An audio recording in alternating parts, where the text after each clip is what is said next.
வாழ்க்கையில ஜெயிக்கிறோமோ தோக்குறோமோ அது முக்கியம் இல்ல சார். விரும்புறதை செஞ்சுக்கிட்டே இருக்கிறோமா அது ரொம்ப முக்கியம். எது உனக்கு விருப்பமானது இருக்கிறதோ அதை நீ செய்கின்ற பொழுது உனக்கு பணம், புகழ், செல்வாக்கு, பயணம் எல்லாம் வரணும். அந்த அந்த என்ன பிடிச்சிருக்கு உனக்குங்கிறத நீ முடிவு செய். சாணக்கியனை கை காட்டி கேட்குறாங்க, நீ வந்து படிக்கிறதுக்கு லாயக்கெல்லாம் உன் கையில் வந்து அந்த கல்வி ரேகை இல்லைன்னு உடனே அவர்கிட்ட கேட்டாராம், சாணக்கியன் கேட்டாராம் அவர் குருநாதர் கிட்ட, இதில் எங்கே அந்த ரேகை வரும்னு. அவருக்கு ஏதோ கோடு கிழிச்சு காய்ச்சிருக்காரு, இங்கே தான் அந்த ரேகை வரும்னு. தன்னுடைய இடுப்பில் வச்சு இந்த குறுக்க வாத்தியை எடுத்து அதை கிழிச்சிட்டு, இப்போ ரேகை வந்துருச்சு, இப்போ நான் படிக்கலாமான்னு கேட்டாராம் சாணக்கியன். வயசெல்லாம் நான் என்னுடைய பேச்சு பயணத்தை தொடங்குகின்ற பொழுது எனக்கு வயது 12. 6th ஸ்டாண்டர்ட்ல ஆரம்பிச்சேனா என் வாழ்க்கைய. பயணங்கள் அப்படித்தான், சிறிய வயதில் தான் வாய்க்கும். முத்துனா பெருசா 44 45 வயசுல தான் நீ வாழ்விய தொடங்குவிய. நான் சின்ன பிள்ளை, என்னால் இவ்வளோலாம் முடியல. இந்த அம்மா அப்பா இருக்கிறீங்கல்ல, டீச்சர்ஸ் இருக்கிறீங்களே, அவங்களுக்கு ஒரு விஷயம் சொல்கிறேன். ஈகோ இல்லாமல் இருங்க. குழந்தைங்களுக்கு படிப்பு சொல்லி தரும்போது பெரியவங்க இருக்கிறோம்ல, சட்டுன்னு சின்ன பசங்க மேலே கோவம் வந்துடுது சுரீல்னு. நிறைய ரெசல்யூஷன்ஸ் வச்சிருக்கியா? நாளையிலேருந்து அப்படி வச்சிருப்பிய, இந்த 1ஆம் தேதியிலிருந்து நான் இதெல்லாம் விட்டுற போறேன் வச்சிருக்கியா? எத்தனை வருஷமா வச்சுட்டு இருக்கிற? ஒரு 5-6 வருஷமா.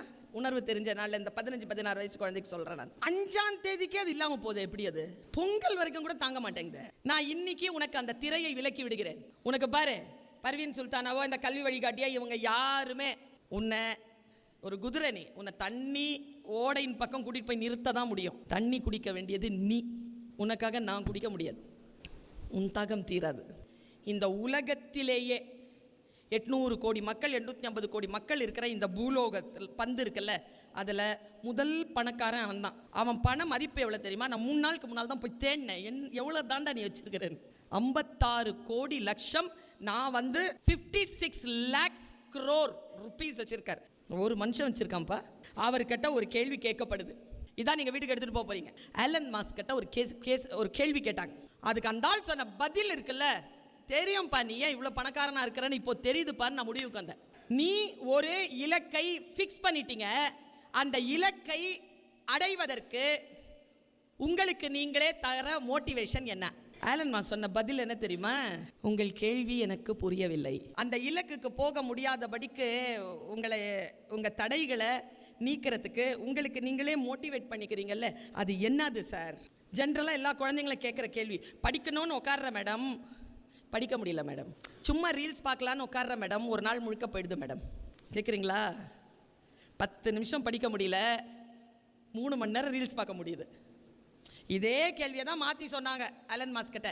நீ படிக்கணும்னு உட்காந்துட்ட, உன்னை படிக்க விடாமல் ஏதோ ஒன்று தடுக்குது, அதை எப்படி நீ வந்து மீட் அவுட் பண்ணுறேன்னு கேட்குறாங்க ஆலன் மாஸ்க் கிட்ட. ஆலன் மாஸ்க் அந்த பதில் சார், அந்த அந்த இலக்கு தானே உனக்கு மோட்டிவேஷன். அப்புறம் உனக்கு என்னத்துக்கு மோட்டிவேஷன் கேட்டார் அவர்.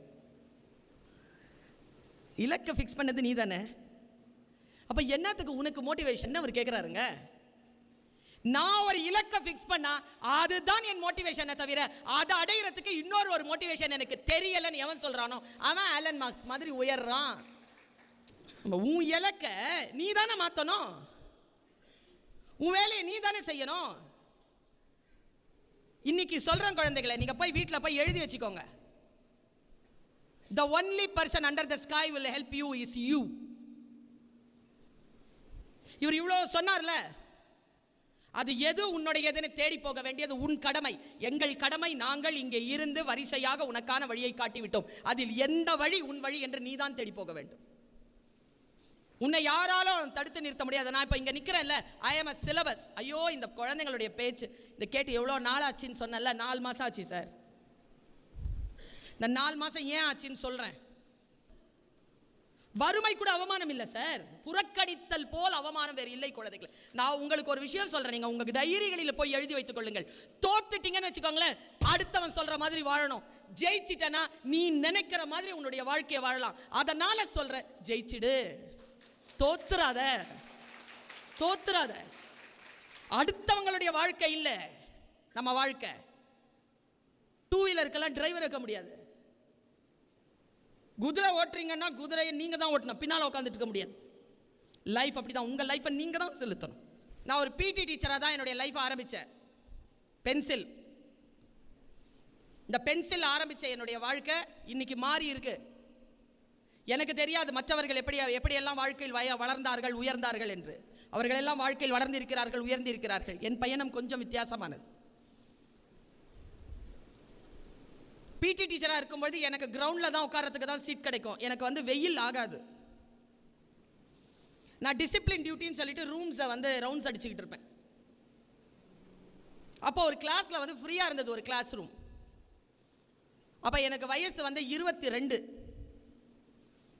உள்ளே போயிட்டு அப்போ எம்ஏ பிஎட் நான் உள்ளே போய்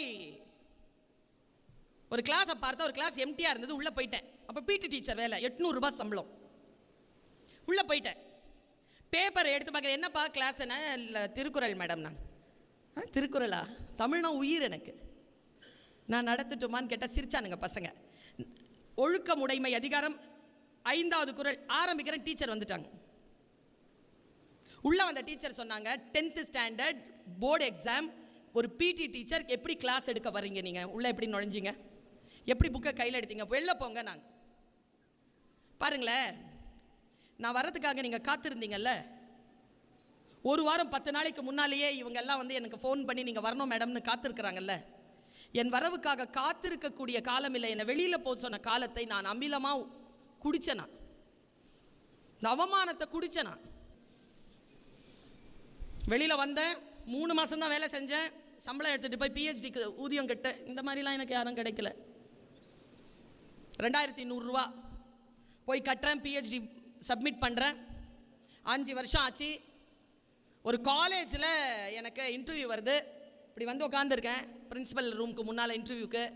என் பக்கத்தில் ஒருத்தங்க அறக்க பறக்க வந்து உட்காடுறாங்க அதே இன்டர்வியூ அட்டன் பண்ணுறதுக்கு. யாருன்னா என்னை வெளியில் போக சொன்ன அந்த டீச்சர். 2 பேரும் ஒரே இன்டர்வியூக்கு உட்காடுறோம். கடவுள் இருக்கார்ல, உண்மையாக சொல்கிறேன், அவரை மாதிரி ஒரு விளையாட்டுக்காரர் வேறு கிடையாதுங்க. நம்ம விதி தாங்க அவர் விளையாட்டு பொருள். சூப்பராக விளையாடுவார். ஆனால் நீ எப்படி தெரியுமா கடவுளை டீல் பண்ணணும்? எங்கள் அப்பா சொல்வார், அவர் நமக்குன்னு ஒரு விதி எழுதுவார். ஆனால் நம்ம எப்படி வளரணும்னா, இறைவன் விதியை எழுதுகின்றவன். அவனுக்கு முன்னால் நாம் எப்படி விஸ்வரூபம் எடுத்து வாழணும்னா, நம் விதியை எழுதக்கூடிய இறைவன் கூட நம்ம கிட்ட வந்து கேட்கணுமா, சொல் பக்தனே உன் விதியை பிறகு நான் இப்பொழுது எப்படி எழுத? நம்மக்கிட்ட பர்மிஷன் கேட்கணுமாங்க. அவன் அப்படி வளரணும்னு சொல்வார் அப்பா. நான் ரொம்ப உறுதியாக அந்த பிஹெச்டியை கொடுத்துட்டு உட்காரேன். அந்த அம்மா பக்கத்தில் வந்து உட்காருது. 2 பேரும் இன்டர்வியூக்கு போயிட்டு வந்தோம். கடவுள் விளையாட்டு சும்மா இல்லை, 2 பேரும் செலக்ட் ஆகிட்டோம். ஆனால் நான் எங்கே கடவுளுக்கு நன்றி சொன்னேன் தெரியுமா? என்னை வெளியில் போன்னு சொன்ன டீச்சரும் நானும் அந்த டிபார்ட்மெண்ட்டில் சரிநிகர் சமமாக சேர் போட்டுட்டு கிளாஸ் நடத்துறதுக்காக உட்காந்தோம். இறைவன் அந்த சீட் கொடுத்தான். நான் டீச்சராக இருந்து 25 வருஷம் கம்ப்ளீட் பண்ணவன். ஆனால் இப்பொழுது நான் ஒரு நிறுவனத்தின் தமிழ் வளர்ச்சித்துறையின் கீழ் இயங்குகின்ற ஒரு நிறுவனத்தின் இயக்குனர், டைரக்டர் அண்ட் துணைத் தலைவர், வைஸ் சேர்மன். நான் ஏன் உங்ககிட்ட சொல்கிறேன் அப்படின்னா, எனக்கு தமிழ் ரொம்ப பிடிக்கும்னா ஒன்றும் செய்யக்கூடாது குழந்தைகளை. அதனோட நீங்கள் அட்டாச்சாக இருங்க. அது உங்களை கூட்டிகிட்டு போயிடும். எங்கே கூட்டிகிட்டு போகணுமோ அங்கே கூட்டிகிட்டு போயிடும். எந்த துறை உனக்கு மிகவும் பிடிக்கிறதோ அந்த துறையை பிடித்துக்கொள். பணம், வேலை, மற்றதெல்லாம் 2வது பட்சம். அதை நல்லா படி, அதை நல்லா தெரிஞ்சுக்கோ, அதில் நல்லா ஆழங்கால் படு. அதற்குள்ளாக நீ போகணும்னா 10th இந்த 5 சப்ஜெக்டையும் கிளியர் பண்ணணும். 11th ஒரு 5 சப்ஜெக்ட் இருக்கு, அதை கிளியர் பண்ணணும். 12th கிளியர் பண்ணணும். கிளியர் பண்ணிட்டு அதுக்கப்புறமா உனக்கு ஒரு வாழ்க்கை வரும். அந்த வாழ்க்கையை பிடிச்சுக்கிட்டு போய்கிட்டே இரு.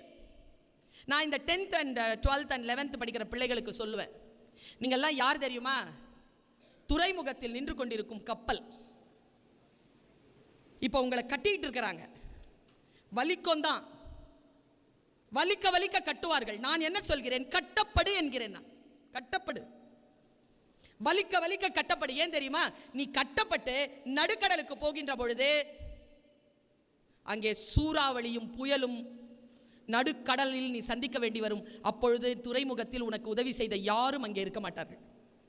நீ தான் கடந்து அக்கறைக்கு போயாகணும். அதற்கு உன்னை தயார் செய்து கொள்வதற்காக இந்த துறைமுகத்தில் இப்பொழுது கப்பல் நின்று கொண்டிருக்கிறது. கட்டப்படு என்கிறேன் நான். எவ்வளவு உறுதியாக கட்டப்படுகிறாயோ கட்டப்பட்டுக்கொள். நீ வாழ்க்கையை சந்திக்க வேண்டிய சூழ்நிலையில் இவர்கள் யாரும் இருக்க மாட்டார்கள். நீ தனியாக போய் தான் சந்திப்ப அந்த வாழ்க்கையை. எக்ஸாமினேஷனை எப்படி தனியாக சந்திக்கிறியோ அப்படி தான் சந்திப்பேன். நான் 3 மாதம் இருக்கா எக்ஸாமினேஷனுக்கு?